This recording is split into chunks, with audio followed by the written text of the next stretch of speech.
有啲人咧其實一路都喺人群當中，照常返工，照常生活，照常同人傾偈，但係心裏邊咧就知道有一部分嘅自己咧一路都係收起嚟嘅，唔係冇人過問喎，而係自己咧都唔想俾人知道。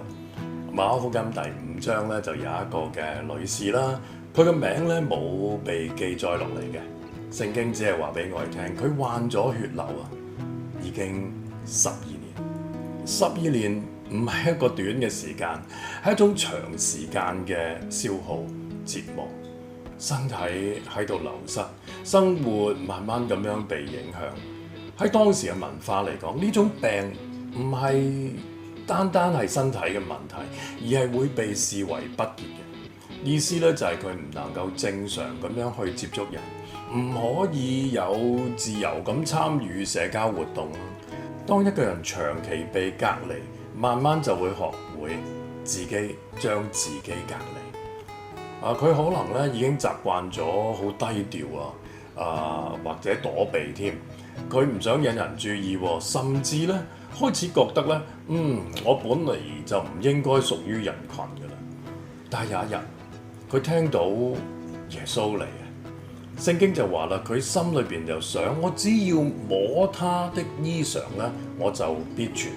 所以咧，佢就做咗一件事，佢混入人群之中，悄悄咁樣咧，伸手去摸下耶穌件衫。佢唔想被認出㗎，佢只係想事情發生，然後就離開啦。咦？但係佢發現身體真係好咗喎。故事咧就冇喺呢度就結束喎。耶穌忽然間停低落嚟就講啦：邊個摸我？門徒覺得好奇怪，哇！咁多人擠擠擁擁咁樣，點知道邊個摸你啊？但係耶穌咧冇因為咁嘅緣故就讓到呢件事過去，佢喺人群當中裏邊度停低落嚟。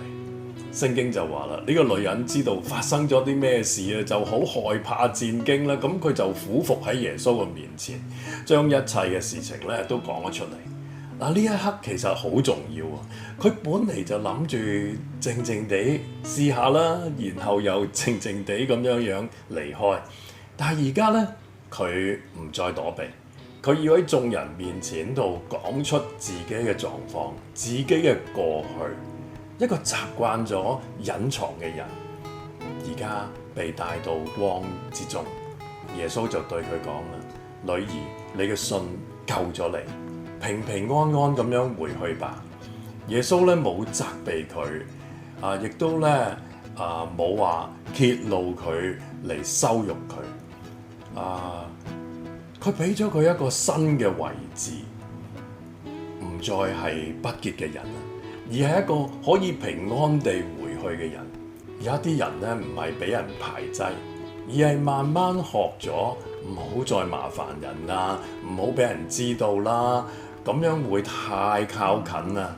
久而久之，就會連自己都會覺得咁樣應該會比較安全一啲，係咪啊？有時候咧，人真正需要咧，唔係個問題被解決，而係可以唔使再躲藏。如果你咧有一部分嘅自己一路都係收埋嘅，或者你都可以讀一讀馬可福音第5章25至34節。呢段經文記錄咗一個從隱藏到不得不走出嚟嘅過程。有時候真正嘅醫治咧，唔係身體有啲乜嘢嘅改變，而係人終於可以唔再將自己藏起嚟，而我哋嘅人生仍然喺呢條未竟之道上繼續前行。